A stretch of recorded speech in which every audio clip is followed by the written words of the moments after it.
Welcome everybody. This is the Thursday evening webinar. The topic tonight was how and when to trade ranges and the best way to do that. However, in the pre-webinar session, we opened it up to the team, and I have a half a dozen topics that the team wants me to address tonight. So we may go a little off topic and focus on some of those which are impeding their ability to trade successfully. So we'll mix a little bit of both in together.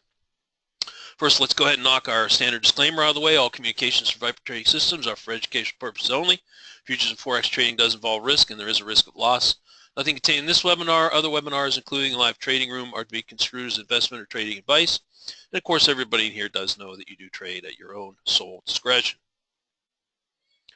All right, so let me just start, if I can, to tick down a few of the topics that were brought up in the pre-webinar session here. Let me clean up.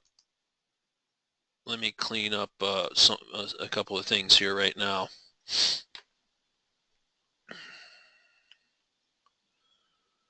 Let's see what I can do here.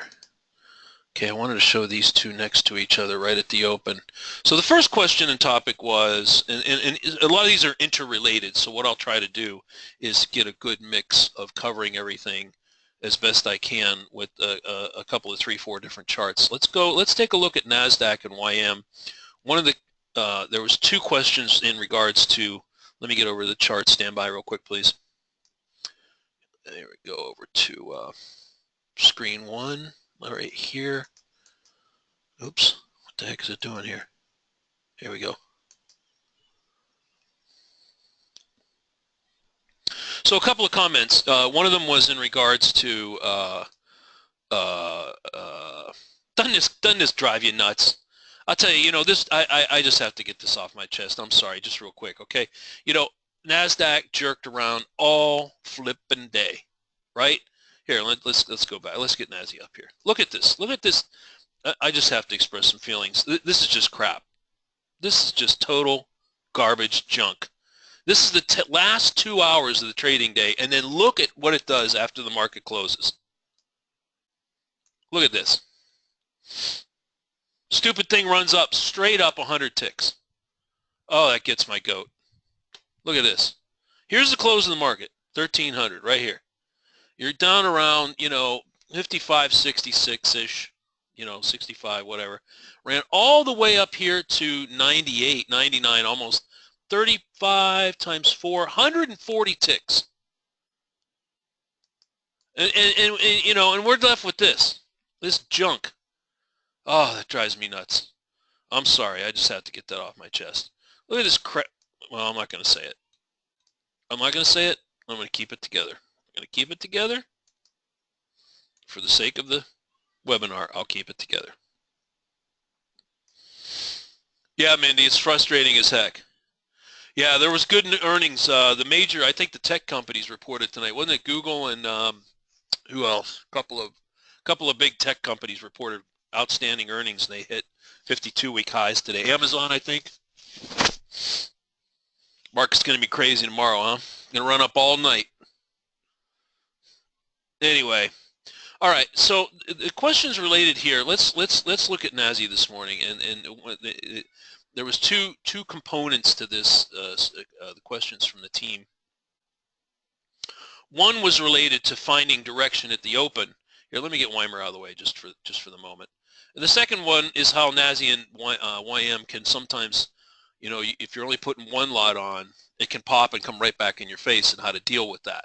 So let's start with the first topic of what to do at the open. So here's 6:30. I'm here in California. Everybody knows it's Pacific time out here. Just adjust this to your local time. If you're Central, add 2 hours. East Coast, add 3. But going into the open on NASDAQ, what did we know? Here's going into the open right here.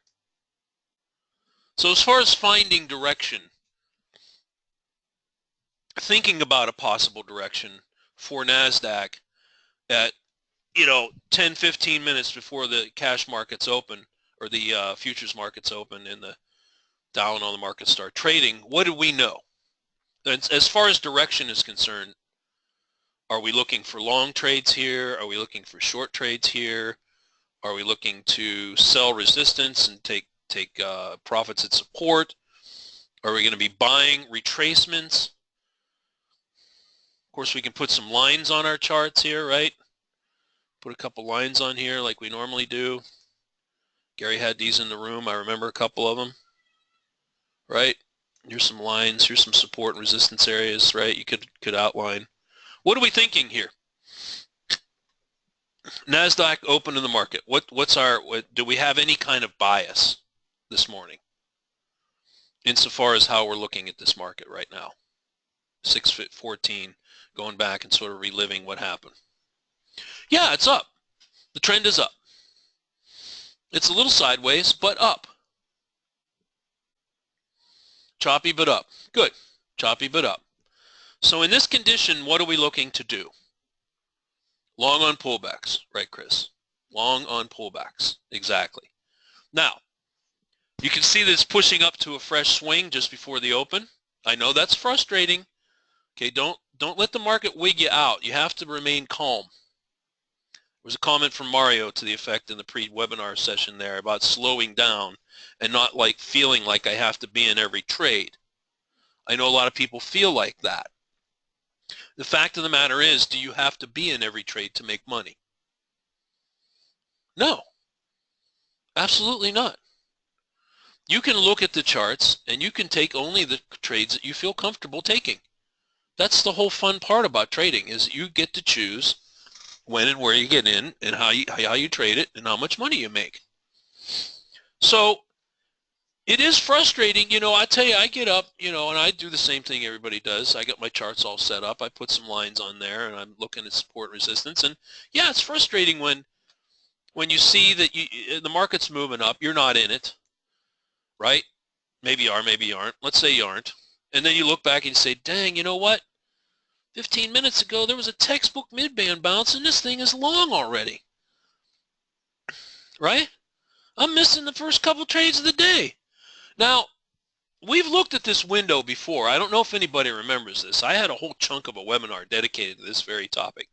Do you have to feel a sense of urgency to take a trade right at the open of the markets? Do you have to do that? Yes or no? I'm saying within a few minutes of 6:30 Pacific time. Do you have to take a trade right then? Maybe one sets up, maybe one doesn't, but I'm asking a question of the team here tonight. Do you have to take one? Yes or no? Very simple question. Because we run the room, Gary opens it just before 6 for the crude, right, and gold, and then we run all the way till usually a little bit after 8 o'clock. So you're looking at the better part of 2 hours with an hour and a half also focused on now within the span, just thinking conceptually for a minute before we even look at trades here. Does the first 5 or 10 minutes of the market open really make a big difference as far as the next hour and a half are going to go? Right? If you're committed to be in the live room for an hour, hour and a half, 2 hours, does 5 minutes of the open make any difference or not?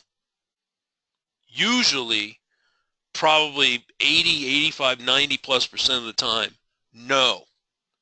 You do not have to feel panicked and rushed to take a trade at the open. You don't have to do that. And here, furthermore, I want to go on to underscore this other point here, which goes on to say something about feeling like I need to be in every trade. You just don't. There's a lot of trade calls in that room, okay? Gary's taking some, I'm taking some, people are observing the markets, they're trading it. You know, you got your charts, maybe you're taking some counter trend trades. There's trades all over the place, right? Let's advance this chart. Now, the mid-band is creeped all the way up to here. We see that this was a support resistance area. Now, if we're thinking long on a bounce, where might we be looking to get in?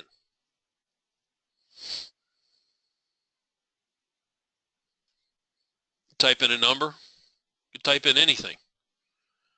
On this chart, now the market has opened 6:30, so we're literally in the first minute of market open. It just hit a swing high up here. NASDAQ did at 54. It's starting to pull back a little bit. where are we looking for a bounce to get long? I'll help you out a little bit. I'll give you a hint. Probably somewhere down in here, right? We talked about the whole notion of a sweet spot.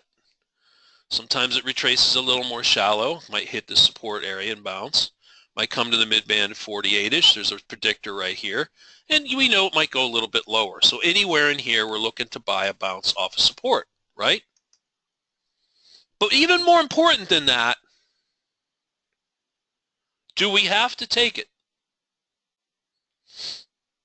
right at the open in the first minute or two when we're trying to figure out what the market's doing? Okay, I'll give you credit. Almost everybody in here has said no, which is good. Now, what I want you to do, okay, let's not let this go. You know, we have these conversations all the time in the webinars, and then we talk and Skype and in the room, and all manner of comments come in about, you know, I got panicked here, and I jumped in, I got all messed up and what have you. So what happens is we'll have this discussion, and then tomorrow morning everybody forgets it all. Like we didn't even say it. So tomorrow morning, what are we going to do at 6:30? We're going to relax. We're going to say to ourselves, we can take a trade, but we don't have to. Right? All right, let's rock this thing forward and start talking about this a little bit. All right, let me go ahead and let's get this going so we can start to look at some real bar price action movement and then talk about how we're going to deal with it. Here's our sweet spot. Here's our support line. Here's our mid-band. We know it's topping out at 54. Okay, that's all given, right? Okay, now let's see what happens. We're starting to pull back a little bit. Pull back a little bit. Okay, now 6:32. We're 2 minutes into the market open. All right. Let me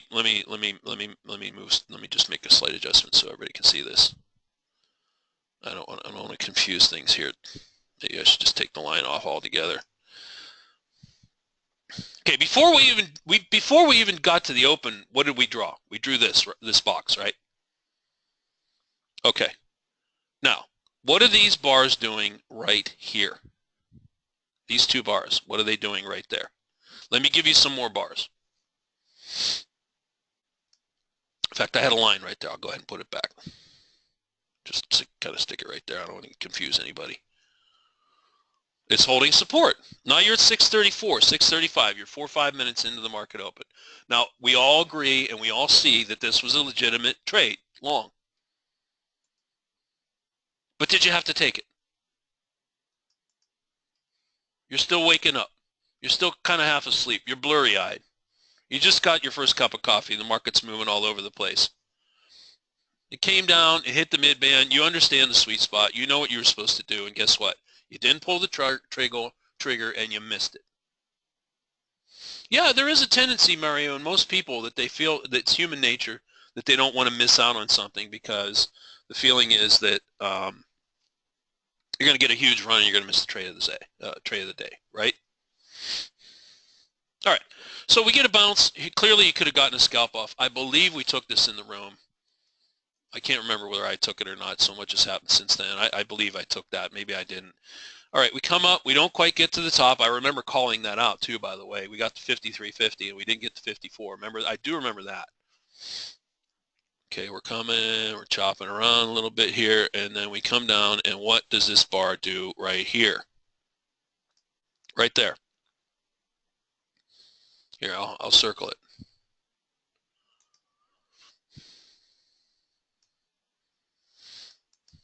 It's wicking support at the mid-band. What is this asking you to do? Now, okay, now we're 8-9 minutes in. All right, you should be awake. Coffee should be flowing in your veins. You've given it about almost 10 minutes to figure out what it's doing here. Before the pre-market, you already knew you had your lines. You knew the trend was up. You're looking to buy support. It already checked it once and bounced, and now it's checking it again. So what are you going to do right there? You're going to take the long trade, yes?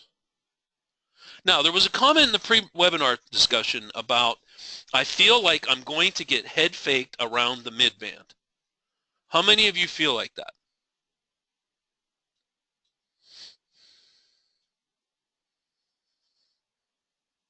Just type in me or I feel like that, you know, whatever you want to type in. I feel like I'm nervous to take trades around the mid-band because I have fear of a head fake, and so consequently, as a result, I get in late. Tricks me all the time. That's me. Yes. Okay. How are we going to alleviate that fear? How do we do it? How do we change everybody's feeling about being head faked? Mario says, take a good snort of whiskey. I don't know if that's going to help at 6:30 in the morning there, Mario. Maybe for some people to get up a little gumption to do it. Here's what it comes down to. All right, look, it's fear, and you have to address your fears. Everybody that trades financial markets has to address their fear. You have to practice it. That's right, Dennis. You have to practice, practice, practice. Watch these price patterns happen all over again. And think of it this way. Let me come at it from a less emotional perspective.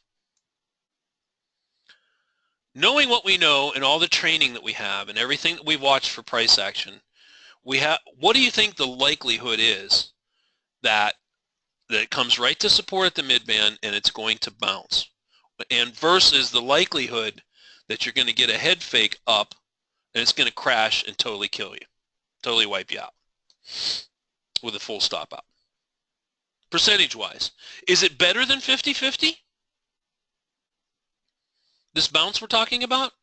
And I'm not advancing it yet because we're talking about the psychological aspect of actually pulling the trigger and taking the trade right there, right? That's what we're talking about. The psychological aspect of buying right there. You have to address that. You have to push on through it. In your mind, you have to believe that your odds are much better than 50-50. Because if you don't, Carl typed in 60-40. I would say that based on the condition that we're seeing here, where the market is clearly trending up, you have a green background, predominantly blue bars, the mid-band and all the bands have stair-stepped up. And I recall I was looking at the cash markets. Cash markets were up huge. All the markets were running. I think the Russell had already broken out and taken off. Everything is in your favor. I don't have an exact percentage, but I'd say it's closer to 70, 75, 80%. When these conditions are present, the likelihood of success on buying this is heavily skewed in your favor. Heavily skewed. Now, is that going to give you comfort tomorrow morning to pull the trigger when you see this? Maybe it does, maybe it doesn't. But it can be something in the back of your head where you say to yourself, you know what, I don't have to be so fearful to take a trade here. Furthermore, I would submit to you this. If you put two contracts on and you're looking for a scalper up into here, or you put one contract on because you're nervous and it's early and your 12-tick stop is, say, I don't know where you get filled, I don't know, down in here. Given this condition, do you have to leave the 12-tick initial stop all the way down here? Yes or no? If you enter on this box, long only or bar close to get in, do you have to leave the stop all the way down here, wherever it is? No. So how do we actively alleviate risk in our own minds of potentially getting bit? Because that is the fear. The fear is a full stop out, and nobody wants that. What can you do with this stop?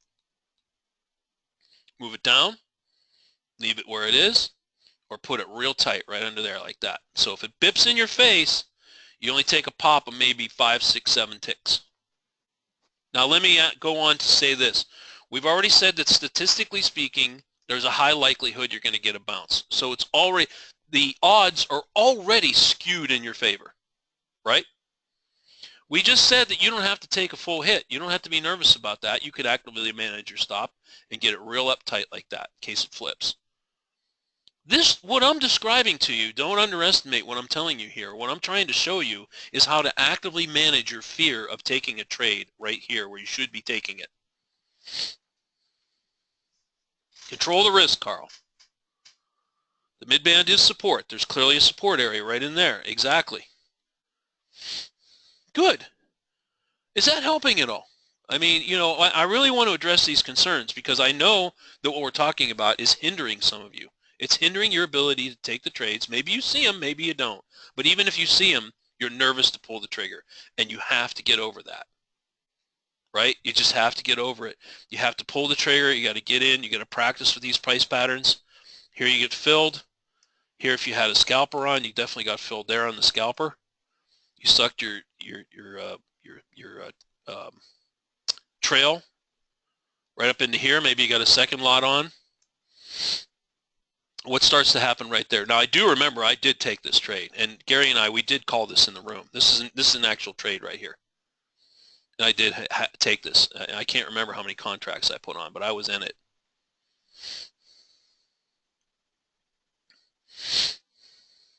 All the conditions are right here. I guess that's what I'm trying to say. There's no ambiguity about what you should be doing.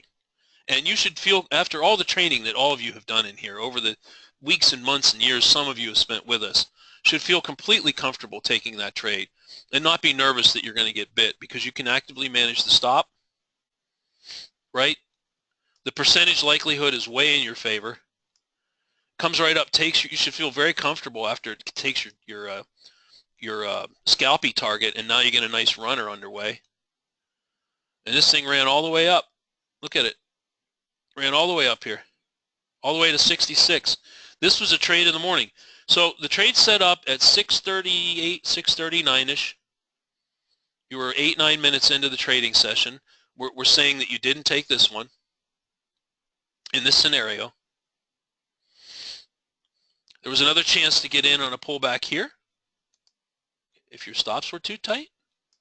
There was another chance to get in right here. If your stops were too tight, you could have re-entered and you popped another 15, 20 ticks. And it came back and it hit the mid-band one more time. So I recall stopping out of this and then trying to get back. I got back in here, I believe. I might have added there, Carl. That's right. No, I understand that, David D. You know, he's saying all this helps. Sometimes we need to hear something over and over again.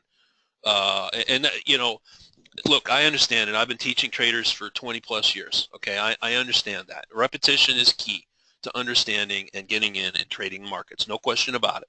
But at some point, you have to take action on it, right? We just can't sit away for month after month and say to ourselves, boy, this is really tough. I just can't seem to get it. I can't move on because I'm always scared to take the trade. Or you pull the trigger and you get bit a couple of times and now you're nervous. You have to work past that fear. In order to be successful in trading, you have to get past your fear. You have to address it, look it in the eye, face it, and take it out. This is the case where NASDAQ gave you several pops here.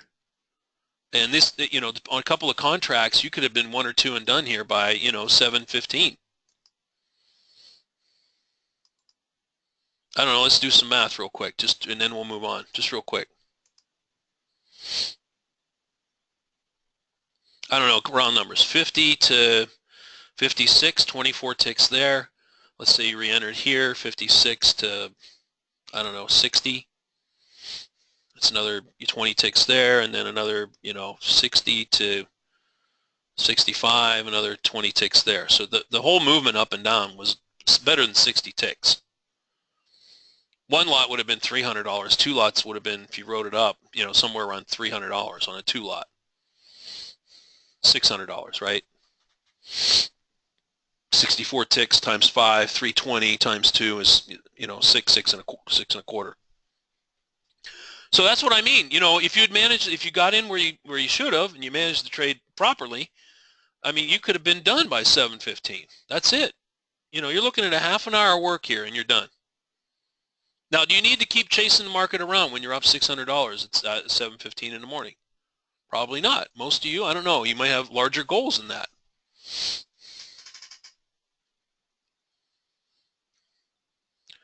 It is a mental resilience game. I'll give you that, Carl. It's definitely a mental resilience game, and that's why I think everybody in here has heard me say 1,000 times over the years, the key is in finding an instrument that works for you, finding the proper entries on that instrument, selectively listen in the room to your instrument, which you've heard me say hundreds of times, scores of times. So if you're trading NASDAQ and you hear a trade on crude, or here's another one that might be killing you. Maybe you're trading NASDAQ and you hear a killer call on gold and you miss it. And how many of you go over and then start looking at gold? Or you hear a comment in the room like, oh my goodness, gold is taking off, gold's on fire. And you're watching NASDAQ and you're trying to pick off some trades here. How many of you go ahead and try to pull up a quick gold chart to go look at what's going on? How many of you do that? Let me ask a different question. Should you do that? Should you do that? Yes or no? If you hear a call, crude's on fire. That thing is tanking. Oh my goodness, it's coming on to support. It's dropped 40 ticks and we got in at the mid-band box. Unbelievable. And all of a sudden you go start chasing a crude chart. Do not do that. Here is why. Because by the time you get there, the move is done. The time to do it is to look at the chart when the trade is setting up. You have to already know that you're going to trade crude and trade gold. Have the chart there, plan to trade it, take the trade on the call. Just because somebody's going nuts over a huge gold trade doesn't mean you pull gold up and start chasing it. Let's pull up gold right now and talk about that real quick. Okay, here's gold right now.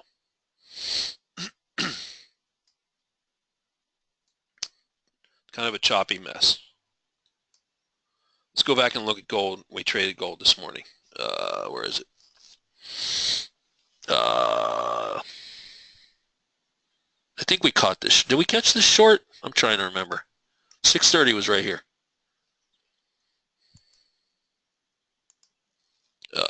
630 was right about here, somewhere in there.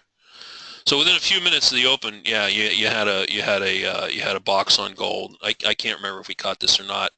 It looks like there was a couple of moves in the pre-market session here. Looks like there was a long bounce here. I don't know if you caught that in the oil room. Anybody remember that? And you had a short there. Hold on a second.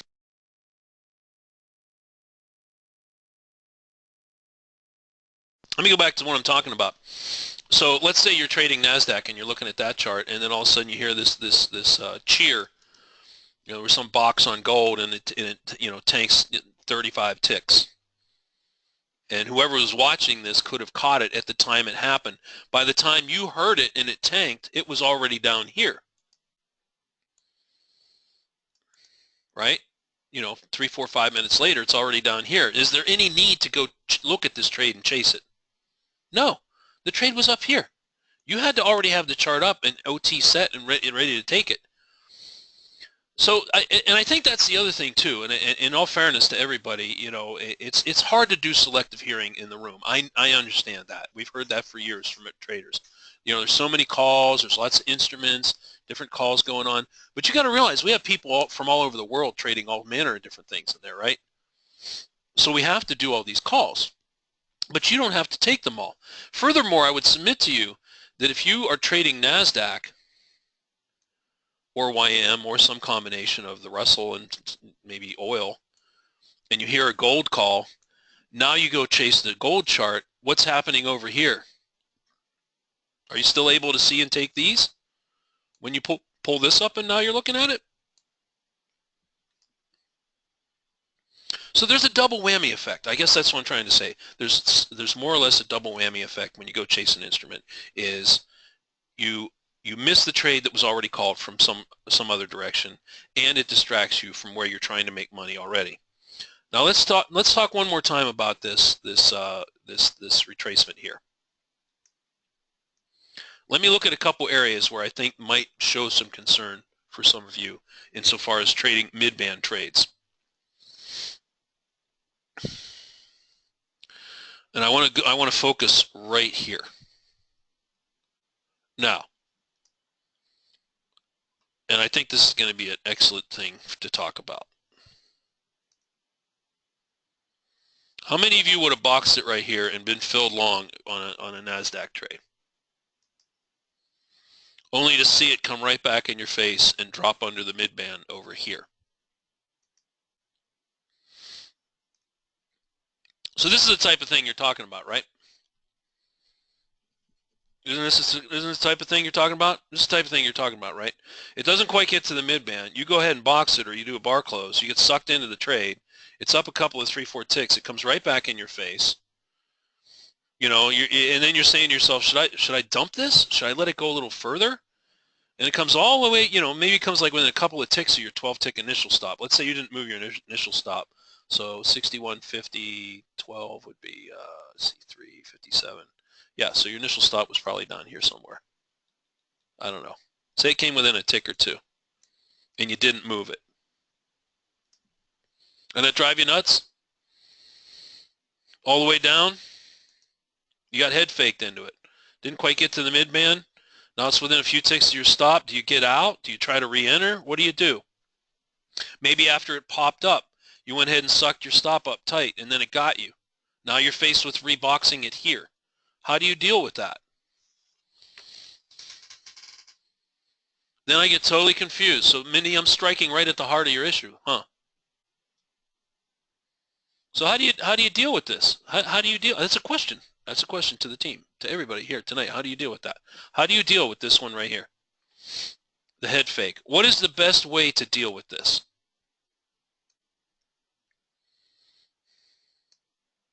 I'll just wait a minute. Type in some thoughts. How are you going to deal with this? It happens a lot.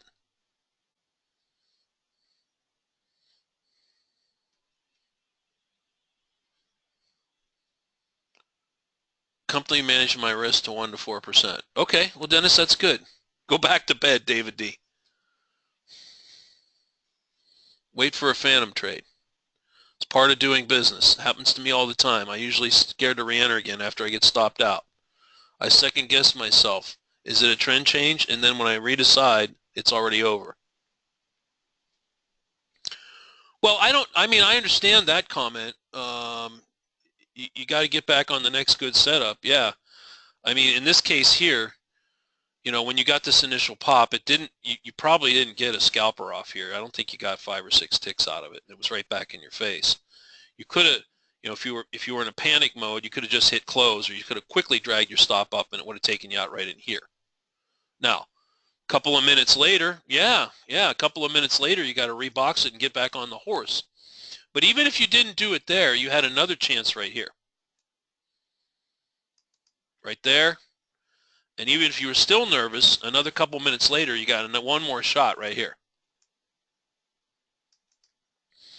And of course, that turned out to be a good trade that made you some money. So the fact of the matter is, every trade is not going to be perfect, and we have to be ready for some of them to get stopped out. You got to cut the losses short and then wait for a new entry. That's right, Chris. You got to cut the losses short. In my view, that's the appropriate way to handle that. Because if you leave your stop down here and get into a hope trade, pray for it to bounce, and it wicks you and gets you out, well, then now you're really freaked out because you lost 12 ticks. At least with this one here, and this is what I talked about over here. Remember? Remember about this entry? What do we say? Don't leave it way down here. Suck it up tight. Here, let me show you what I'm talking about real quick here. Right? Okay, so you're filled, let's say, on the close of this bar right here. So that's 49 3/4. You know, maybe bips you out at 47 3/4. Okay, so it's like 7 or 8 ticks. One lot, you're looking at 35 bucks, 40 bucks. Two lot, you're only looking at 70, 80 bucks. Right? If you get bipped out of there. Same thing over here, right? You got filled on this bar here at 62. You know, you get stopped out here at 60 1/4. So what's that? 6, 7 ticks.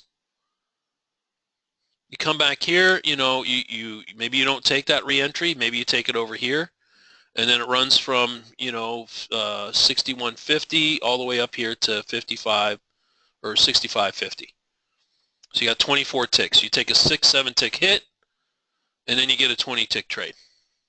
You have to look at it that way, all right? That's the proper, appropriate way to look at it. You've got to look at it that way, okay?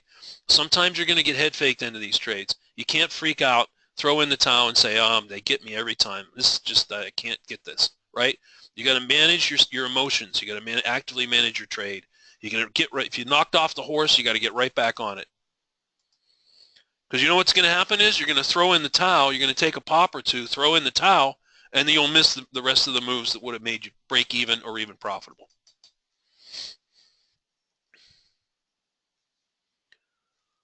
You could have done an exit on close, Carl. You could have done, you know, after this flipped up and you got a reversal in your face, you could have just hit close on one of these bars here as it was kind of sitting there. You didn't even have to move your stop. Could have left your stop here and say, whoa, whoa, whoa, whoa, I got a problem here. Bam, close it. And you could have got out right in here in less than probably 4 ticks. But then you get right back on the horse, either here or here, and you go ahead and take the trade, and it turned out to be profitable, not only in terms of this trade, but it more than made up for any loss that you had here, right? So that's the way you got to look at it. You got to say, I'm going to find ways in the market to limit my losses to very small numbers of, say, 5 to 8 ticks through active stop management, right? And then I need to get my winning trades up over 15, 20, 20 plus ticks. Carl, what was your question there?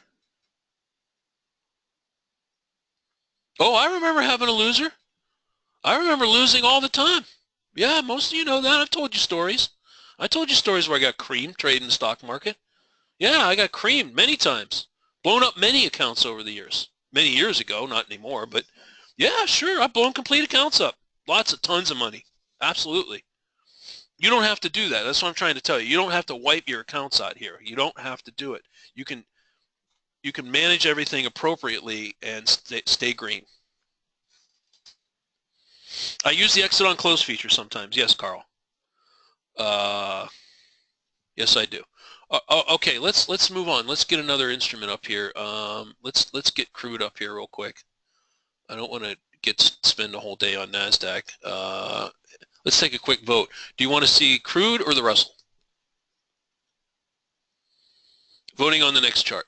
Crude or the Russell? Type in TF or CL, if you will, please. And whatever the consensus vote, that's what we'll bring up. Maybe I could squeak them both in, possibly. I think maybe. Got enough time here. 15 minutes. Yeah, we should be okay. Ooh, we got a mix. Counting Russells. 1, 2, 2. Okay, counting crudes. 1, 2, 3, 4, 6, 7, 8. All right, clearly crude has it. So let's start with crude, but many of you have said let's do both. Let's try to squeak them in. We'll give equal time to crude and to the Russell. All right. Let's go back at 6 o'clock and look at the pit open. Where is the pit open? Okay, stand by here. I got the crude chart up. Some of you might remember what Gary was doing at 5:55 when he opened the live room. Would have been right about, well, 6 o'clock was here, and 5:55 would have been right in here, approximately. So here's 6 a.m., which is the crude pit open. Gary usually opens a room at 5:55, so he would have been just opening the room right in here. So let's go back and recreate what you would have been looking at come that time to pass.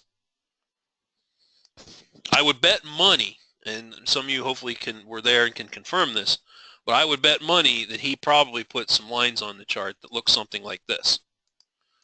There's an established low here. Now this is 5:39. Okay, so this is coming up on 6 o'clock. So this is ahead of the pit open. Probably had a line somewhere up in here. And quite possibly, I wouldn't put it past them to have a line, you know, maybe somewhere up in here. Roughly. So given the condition that crude is in here, what types of trades are we looking for at or shortly after the pit open? Let me advance the bars a little bit more. Are we looking for long trades? Are we buying support down here at this 52? Getting long? Are we shorting retracements? There's the room opening right there. That's the room opening. 55.55. Just open the room. We buying bounces? We selling retracements? We looking for rollovers? Yeah, you're looking to get short. Chris, Kenneth, JS, Roger, Philip, everybody. Yeah, you're looking for shorts. You're looking for shorts. The background is red. We're stair-stepping down. The market is clearly selling off all the way from over here. This is the close from yesterday, way over here. All night, here's the European session. Crude selling off, selling off, selling off, which is a complete unbelievable thing because if you recall, what's today? Thursday. So yesterday was inventory, right?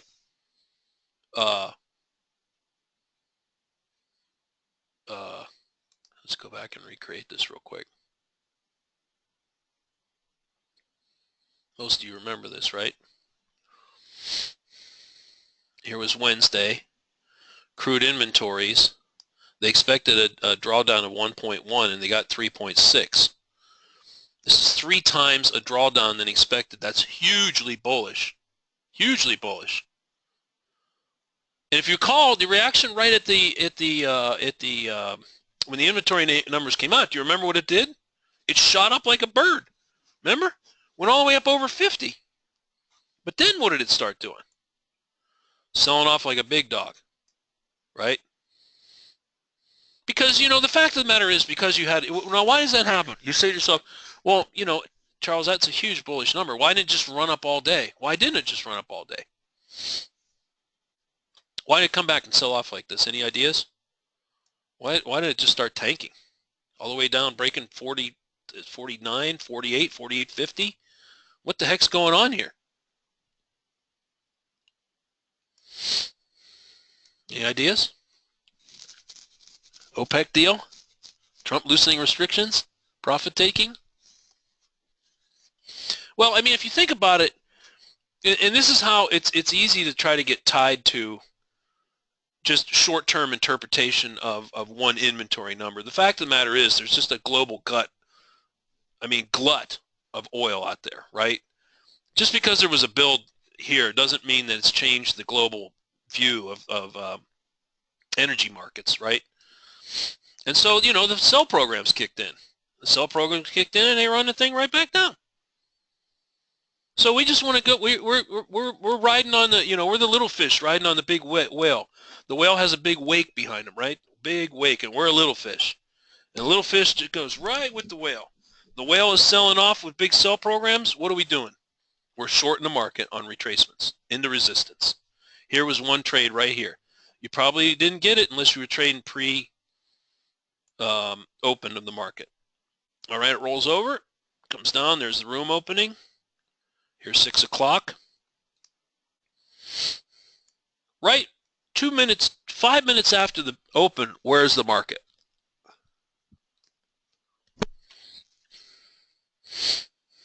Must have been frustrating to see this in the room, huh? Was that frustrating? A little bit? Why would that be frustrating? Well, you can look back and see clearly the trade set up here. There's nothing you can do down here because, you know, it's short covering. Here's where the shorties are making their money. We already knew ahead of time that was support. It came right to it. Now, if this market was to retrace, again, where might we look to get short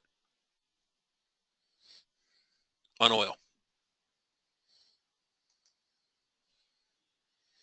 If and when oil was to retrace, where might we look to get in to short it?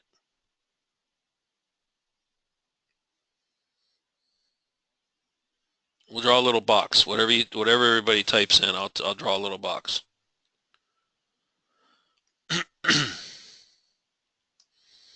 Here are you 5-6 minutes into the okay, we got a lot of mid bands, mid-band to phantom. Okay. So the sweet spot looks to me to be somewhere up in this area right here. And I'm sure Gary called this out. I'm sure he did. He said if they get anywhere back up into here, we're going to short a rollover, right? Here's resistance. Here's our sweet spot. Anywhere up here, if we get a nice rollover, we're going to look to short it. Yeah, 75 to 80. Good. Excuse me.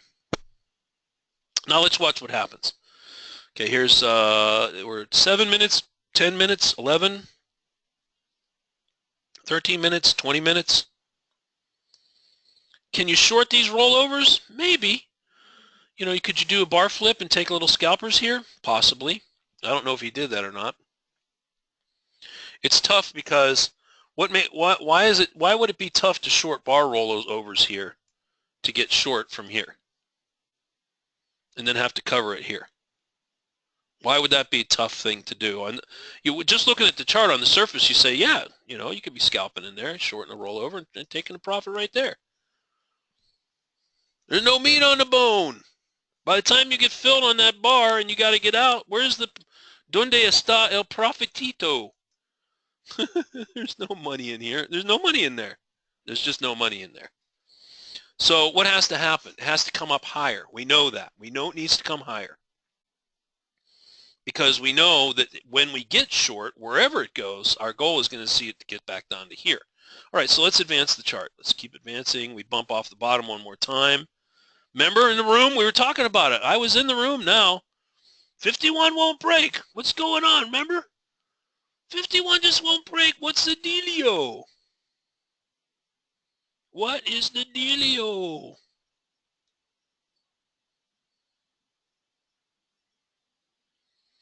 Anybody remember what happened? All right, let's go ahead and advance this before we run out of time.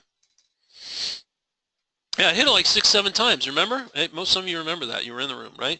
Yeah, so what's happening is, you know, a combination of things down here, all right? You're getting some amount of short covering from short-term shorties. When I mean short-term shorties, I mean shorties who are in maybe from here or some other level up here. And then you got short covering from where else? Yeah. All the shorties who were maybe short from way over here carrying it at 49.80, and you're down at 130 ticks.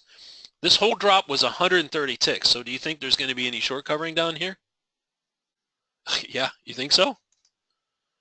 So short covering is not, just to confuse it, short covering is not buyers. Okay, just to be clear about that. There's a difference between buy programs and buyers in a bullish market, pushing a market up, versus the buoyant effect of short selling covering. Short selling covering is simply shorties from higher levels covering their trades to get profit, to extract profits from the shorts. And so it has a buoyant effect. That's why you get retraces in downtrends. Likewise, on an uptrend, we get pullbacks because there's profit taking. Those traders who were long from lower levels are taking profits, and it has a natural downward effect, pushing it down into support. All right, so let's see what happens. Okay, we come up, and what happens right here? I remember this because I took this trade, and Gary and I called it out ahead of time, and we said we were going to take it. Remember? Anybody remember that? When we get into this trade short, our initial scalp targets are obviously right down here at 63. Then we're looking for it to get possibly down to here. And then if we're going to get a runner or runners, we're looking for this to break. Now, does anybody remember what happened? Let me advance the chart. We get filled short right here. We peel off the scalpers, comes right through it, tries to get to the bottom, bounces a little bit. Bounces around, comes down, hits that 50. I remember calling this in the room when it broke it by a tick. Everybody remember that? Just broke it by a tick. Take some coin down here. And I was peeling some down here, right? I was peeling some down here. It bounces a little bit, doesn't get our stops. I had my stops way up here, as I recall. Didn't get them. I think it got Gary and then he got back in. I can't remember. Everybody remember that? Yeah? Mario, you do? Okay. We're sitting here and we're sitting here and we're sitting here and we're saying it's hitting it. Remember I said something like it feels heavy, like it's going to break? Something to that effect? You can see all this pressure building right here. Pressure. Selling pressure. If I put a volume bars up here, it probably would look huge. Some of you might draw, there's an old school way, anybody remember the descending triangle pattern? We don't talk about patterns too much anymore, but this is clearly a descending triangle. The apex of it is right here, right in here.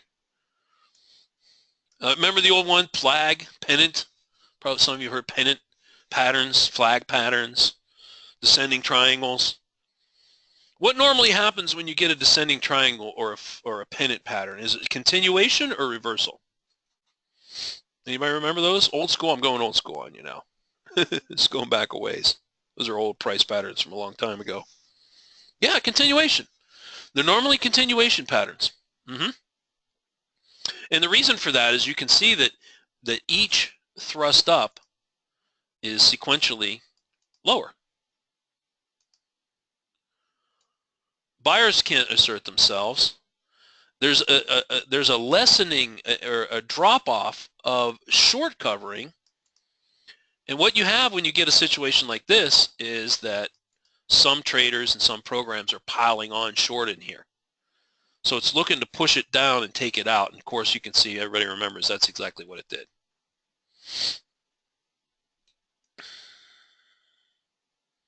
Came and rolled over again. So we got this huge thrust down. Everybody made the good profits. And I think we got stopped out somewhere in here, as I recall. All right, before we run out of time, I gotta get a couple minutes here. Let's get a Russell chart down here. Stand by. I don't know if this is helping at all. You know, I'm trying to show different patterns. I'm trying to still address some of everybody's concerns. I did devote maybe a little bit too much time talking about fear and trade entries and how to get more comfortable about taking them. And don't feel all that fear and trepidation that sometimes everybody feels, because they're like, this thing's gonna bite me, it's gonna bite me, and then you wait and you wait and wait, and by the time everybody's taking scalper profits, you're just getting in. You got to break that habit.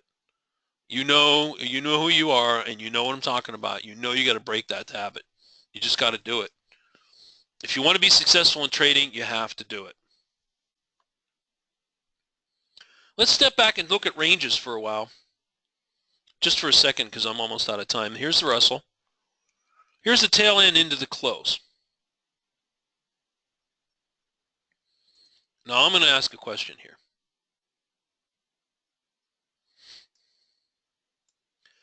At what point, and I think this is skipping back to the original topic of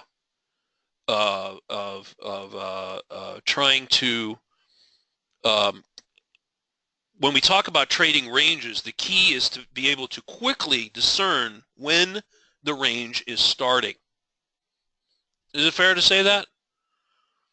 In other words, it's hard to trade a range when you're into the range and then know that you should be trading the range. Does that make sense? So it's very important to quickly, figure out that, hey, I'm in a range, and then of course the next step is obviously very quickly to discern, do I want to trade this range? Now, how do you do that? Well, we get back to drawing of the lines, right? So whenever we have swings, we simply put lines on the chart like that. So later into the morning session, around 11 o'clock Pacific, the market had gone up. We had a couple little up moves here, put a swing up at 21, came down, checked the midband, broke, and now we have support. Clearly, I think everybody sees that on here we can put two lines. Another one somewhere up in here. This would have been about 11:30, 11:45. So we got about an hour and 15 minutes left into the close. You have two lines on the charts. Now, when you have two lines on the charts, and you can see here there was resistance over here, there was support, resistance over here, and there's predictors, everything supporting these levels. Now, what do we say to ourselves ahead of time when we see this condition? You put two lines on the chart. It doesn't have to be the Russell. It could be anything. It could be any time of day for that matter, really. And you have two lines on the chart. What do you say to yourself at this point in time? Simple question. This is the looking beyond the right edge part of the thing, part of the trading, right? This is anticipatory trading. You're thinking ahead. You're not reacting. You will be reacting depending on what it does, but there's a little planning and forethought that's going on here, right? So you have two lines. What is that telling you? Why did you even draw them? What difference does it make? You're setting up a trading range. That's right, Chris. Here's what I say to myself, and I can immediately tell it now. For instance, when I come in the room early in the morning and I see it's chopping sideways, I know it's probably, for at least for a while, going to be pretty choppy. I see a range. If I come in the morning and things run up overnight, it's run down overnight, it's running all over the place, we're probably going to have some runners, right? If you come in and you go into a trading session or part of wherever you trade, maybe you're trading the DAX over in Europe, and you say to yourself this, you say to yourself, as long as we're in the confines of these two lines, we are in a range. Now, I know some of you have typed in before in other webinars, you hate ranges. I understand that. Now, everybody's crystal clear on the fact that a lot of traders hate ranges. But you can't just throw that out of your trading repertoire, right? Because you're eliminating half or more of the market. You know, markets are range bound a lot. And if you say, well, I'm not just going to trade half the market, whatever, we're going to miss a lot of trades. Furthermore, I would ask you this. Looking at this chart right now, in trading a range that this lines represent, would your primary mode of entry be shorting? You could type in S. Your primary mode of entry would be shorting resistance and covering its support. So that's a short. S would be your preference there if you see that to be true. Or would your primary mode be to get long and buy support? That would be L for you long buyers, few buyers. So as your primary mode of entry, in other words, you're looking to enter trades, would you short the top, cover down here? That would be S in your answer. Or long, or B, you're buying here, and then you're taking profits up here from your buy. Look at the chart. Are there any clues that help you with that? In other words, what I'm trying to show you here is that ahead of time, before a market even does its thing, and that's the key to trading anything, is you have to put some lines, do a little planning, thinking ahead. Not just like, well, I'll let it run for another 15 minutes and then I'll figure out what it's doing, and then maybe I'll react. Because if you take that laissez-faire, lay-back approach, it's going to be hard to succeed in the long term because you haven't done the proper planning ahead. There are breadcrumbs and clues here. First of all, what color is the background? What's the predominant color of the bars? Is it blue and heading up like this over here, where you're looking to get long? Or is this kind of a sideways to a downtrend where you should be looking to short resistance? Proper answer in my view is shorting resistance, covering down here.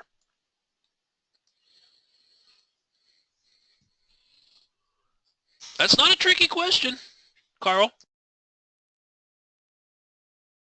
All due respect to everybody in here tonight, that is not a tricky question. What I'm showing you is how we need to embrace and look at the market's price action to determine ahead of time what we're probably going to do. In my view, as long as this market stays in the confines of these two lines, we are in a range. And the range looks to me to be about 30 ticks, roughly. That's very tradable. It's a very tradable range. Primary mode of entry would be shorting the top. As long as that background's red and we keep rolling over and hitting that bottom, we're shorting it. Everybody following that? The opposite would be true if you had just come off of an uptrend and the background was green, the bars were blue, and you were hitting the top, pulling back, hitting the top, hitting the top. Then in that range, what are you doing? Primary mode of entry, buying support. Make sense? Okay, I'm going to advance the chart. Everybody following along with me here. We're trying to set up how we're going to trade ranges.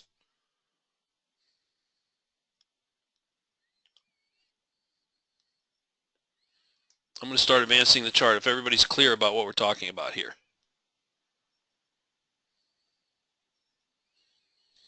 All right, good. Okay, so clearly everybody's on board. Okay, good. All right, let me just start advancing the chart because we're going to run out of time. We're running late here. All right, you see we got a rollover. We come down, we check support. Sits down here around the 1650, actually breaks it a little bit. Clearly the market is weak. We get a stair step down in the mid-band right here,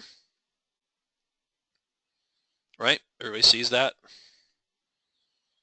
Trend is down now, right? We're not, anybody's confused about that, right? The trend is down, we're shorting resistance. Now, at this point in time, you could actually throw another line up here, okay? Because now that the mid-band is dropped, it's quite possible that you could find another level of resistance possibly somewhere in here, right? In other words, given the weakness and the fact that the mid-band and everything is dropping, it may not have the strength to get back up here. It might only get to the mid-band, and we need to know that. Furthermore, I would say that in addition to that, we can now see that the new established low is down here, about looks like to be a 7 ticks or so below that prior support area. So now, given this condition, now we're at 1210. So we're about 20 minutes in from when we started to observe this market. So are we still trading the prior range here? Or should we be looking for other types of entries, possibly around here, and then looking to cover possibly around here? What say you, team? In other words, with what just happened here, and we observed the fact that it did roll and go, maybe you got that trade, maybe you didn't, I don't know. Maybe, let's say you didn't get it. Are you going to still keep trading the range here, or might you need to adjust it to more like this? What do you think? Mid-band down to 1616. Adjust. A new lower range, Mario. Good. Yes, change it. Good. Yes. In other words, what I'm saying is that we have to adapt to markets in real time. In other words, we can't just sit back on our hands at 1210, look back at what we did at 1130, and say, oh, well, here's the range. Right? Here's the range. I'm going to get short when it gets all the way back up here. Well, it might not get back up there. Yeah, you have to make adjustments in real time. Hey, you know what? The mid-band's dropped. It's here now. Clearly, the support's been pushed down at least 6, 7, 8 ticks. So the range might very well now be here. Excuse me, hold on.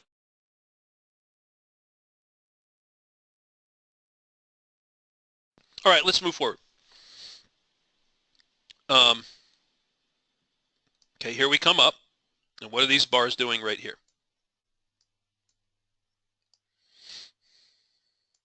Right here. These bars, the wick of this bar right here. Now be honest with me. How many of you would be nervous taking that trade? It's okay. I won't say anybody's name. Even after you did all this diagnosis and you have all these lines and you looked at the red background and you saw the stair stepping down and you know you should be shorting, that's the primary mode of entry. We talked about that. Even you know all that, you're still nervous pulling the trigger when a bar comes up here. Huh?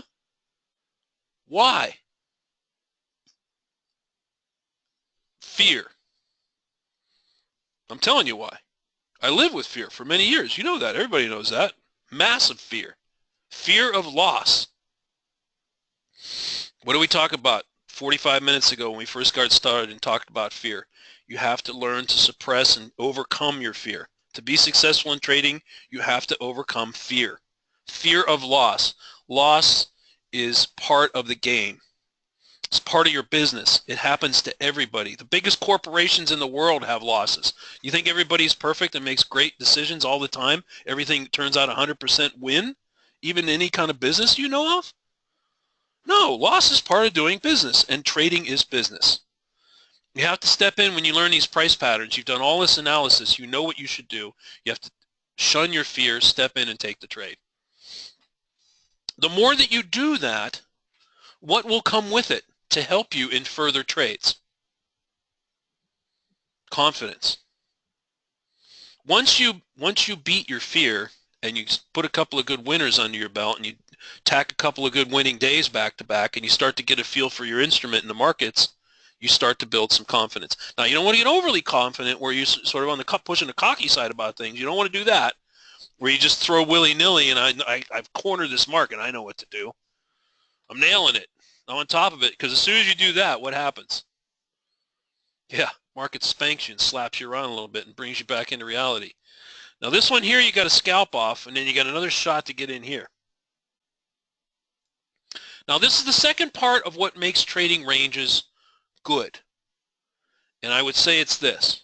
if they are respecting the support and resistance level within a few ticks.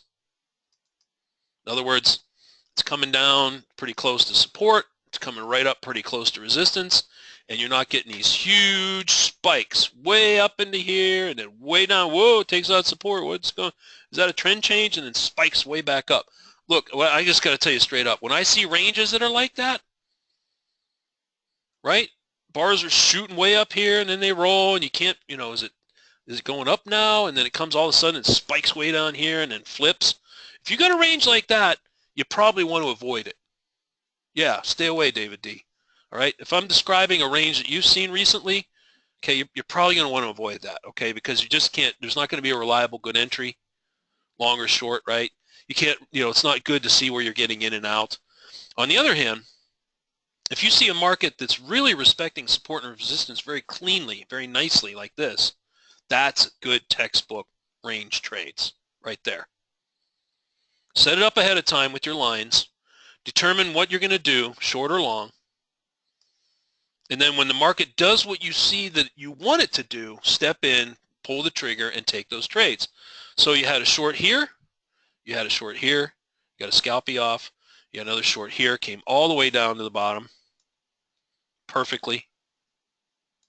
Let's keep advancing it and see what happens here. Another roll over there, almost to the bottom. You got your scalper off and then probably got stopped out. Right?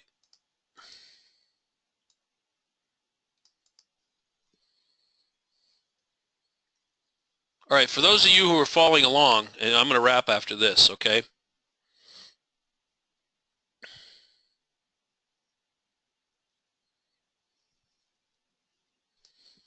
All right, you ready? Let's go ahead and finish this up, and then we'll wrap it up. We're getting really long in the tooth here. All right, maybe you got stopped out on that. Maybe you didn't. Rolls over, comes down, checks support, breaks it by a tick. One more time. See it?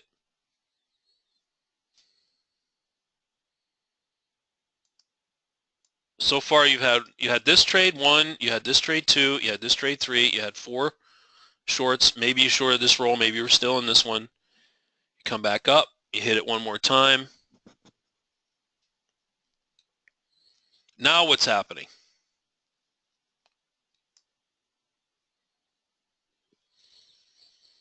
All right, so let's talk about this. There's a couple of things that happen at the end of ranges. It's not going to stay in a range forever. Everybody knows that. Okay, eventually it's going to go one direction or the other. It's going to break up, or it's going to break down and continue the trend down. We all know that. We accept that. We know that's going to happen. You know, could have come down, busted through here, like the oil trade, right? Could have continued on down, and down she goes.